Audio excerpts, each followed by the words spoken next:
என்ற பரம்பரை பதவி உள்ளதா? இஸ்லாத்தில் ஹாஜியாராக வருவதற்கு என்னென்ன தகுதிகள் வேண்டும்? இஸ்லாத்தில் ஹாஜியார்களுடைய பணி என்ன? இது குறித்து தயவு செய்து விளக்கவும்.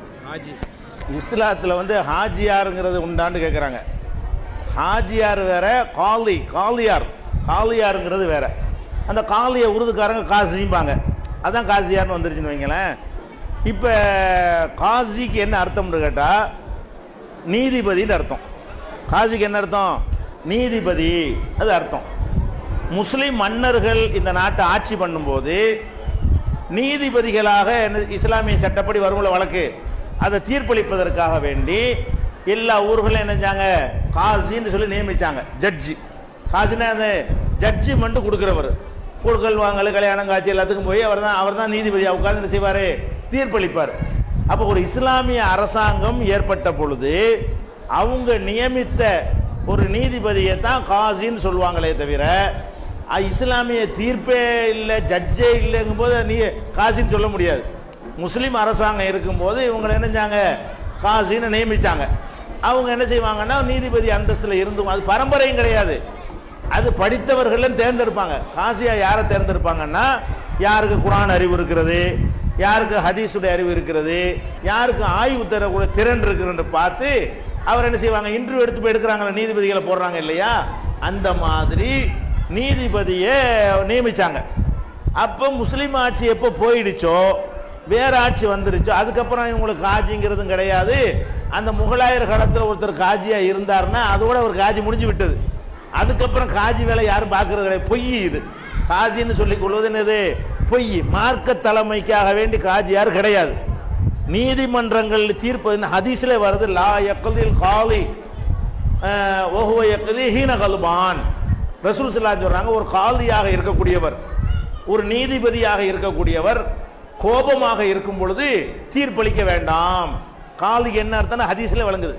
ரசூலுல்லாஹ் சொல்றாங்க, ரசூலுல்லாஹ் அந்த காலிங்கிற வார்த்தையை பயன்படுத்துறாங்க. காலி தான் காசின்றாங்க.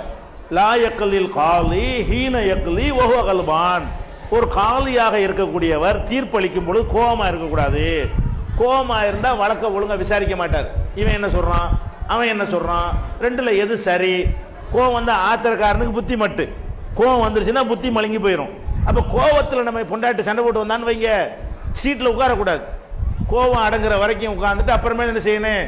நிதானத்துக்கு வந்த பிறகு தீர்ப்பளிக்கணும். இல்லாட்டி குற்றவாளியை நிரபராதின்னு சொல்லிடுவான், நிரபராதியை குற்றவாளின்றான்.